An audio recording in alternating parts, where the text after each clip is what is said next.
Hello guys, আসসালামু আলাইকুম। আশা করি অনেক অনেক সবাই ভালো আছেন। তো কে কোথা থেকে দেখছেন কমেন্ট করে জানাবেন। তো আজকে কী রান্না করবো সেটা আপনাদের সাথে শেয়ার করবো।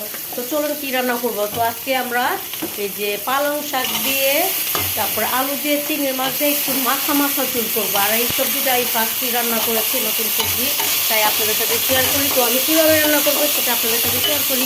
তো চলুন যাই, কথা না বাড়ায়। তো এখানে আমি আদা রসুন পেঁয়াজ আর চিংড়ি মাছ লবণ দিয়ে সুন্দর করে ভেজে নিচ্ছি। চিংড়ি মাছ যত সুন্দর করে ভাজবেন এত ঘ্রাণে পুরো রান্নাটা পুরো সবজিটা ঘ্রাণে ভরে যায়। তো এই তো ভালো মতন ভেজে তারপরে কী করলাম, আলুগুলো ছোটো ছোটো করে কাটছি, কারণ শাক অনেক নরম, তো তাহলে আলু গলে যে আলু সিদ্ধ হবে না, শাক গলে যাবে।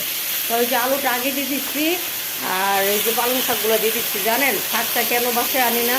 কারণ শাক একটা একটা করে বাঁচতে হয়, শাক অনেক দিতে হয়, আমি অনেক শাক দিই, তাই আমার অর্ধেক সময় পার হয়ে যায়। এই জন্য আমি শাকটা একটু অ্যাভয়েড করি, কারণ আমার হলো তাড়াহুড়া কাজ আমাদের যারা, আমাদের তো এত টাইম নেই। তারপরেও আজকে শাকটা পালং শাকটা অনেক দিনে খুঁজতেছি, পালং শাকের সিজনেই এখন এখন যদি না খাই তাইলে কী হবে। যাই হোক, অনেক কষ্ট করে পালং শাকটা কেটে পেটে আলু দিয়ে রান্না করছি। আর শাকের যে দাম, বিশ্বাস করবেন না, নতুন উঠছে দিকে কি এত দাম আমি বলতে পারতেছি না। ছোটো ছোটো এক মোটা এই কত 40 টাকা করে 2 মোটা কিনছি। বাবারে, মানুষ যদি যার বাসায় বেশি থাকে তার তো অনেক শাক লাগে, ঠিক না?